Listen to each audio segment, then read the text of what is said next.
Monkey Man tells an underdog story where we follow our protagonist bent on revenge to find the man who burned his camp as a kid, killing his mother in the process. Currently, he fights masked as a monkey in an underground fight arena, having a plan that involves gaining information about the man he pursues. This eventually leads him to work in a private society club where he observes, waiting for an opportunity to reach his target. Story-wise, despite setting foot on familiar ground, it delves into some fantastic themes about determination and mental resilience forged through overcoming trauma. For instance, one of my favorite scenes was the revelation of why he really has his hands burned. It really is gut-punching, a memory buried deep in the main character's mind, emphasizing that confronting our past is essential for personal growth. We also have a lot of scenes rich in culture and emotion, splendidly connected to the story itself. As the main example, the story refers to the god Hanuman, who is a symbol of strength. Then there's the couple Shiva and Parvati,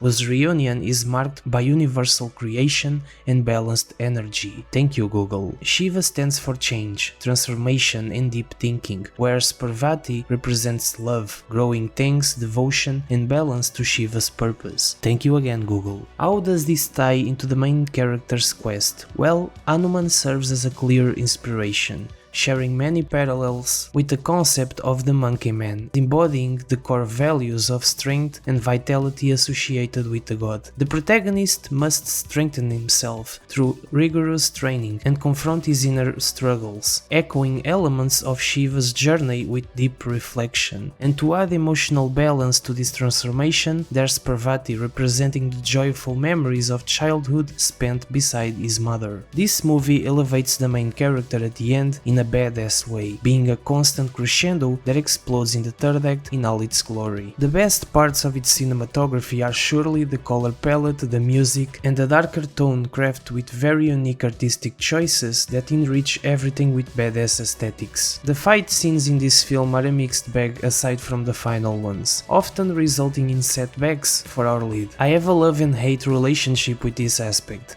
It's not just because he gets beaten up, but because every time it feels like he's building towards a solid continuous badass sequence, something interrupts the flow. This interruption is often linked with his clumsiness and improvising. So you could say the Quantum of Solace excuse applies here. The chaotic camera work reflects the character's state of mind. But I still wish that they went for a smoother camera work and fewer cuts because the choreography is clearly there. I've become quite skeptical whenever I sense a movie adopting the same editing style. Resident Evil The Final Chapter was the last straw for me. If I hear rumors of similar editing in any new film, I almost don't bother giving it a chance. So I was on the fence about this one too. Gladly it picked up with the story and the third act itself, where the action got extremely better. There are full continuous sequences at the end that are awesome, accompanied by the music choices, the choreography is on point, and here is where the payoff is. The level of hype I felt at the end of this movie was immense. Dev Patel's direction here shows that he definitely should do more, and if he's acting in it, even better. It was only after seeing the film that I discovered he was involved in most of its elements, including directing. Knowing this and the struggles this film went through made me appreciate it even more. For instance, this guy actually broke his hand and still kept filming the fight sequences. You can really sense his dedication, especially in the acting and fight choreography. From what I've gathered, they also faced the wrath of the pandemic restrictions and a bunch of other obstacles thrown into the mix. So seeing the final product turning out this good makes me hopeful for a potential sequel if they decide to go for it. It's far from being a perfect movie and definitely could have been better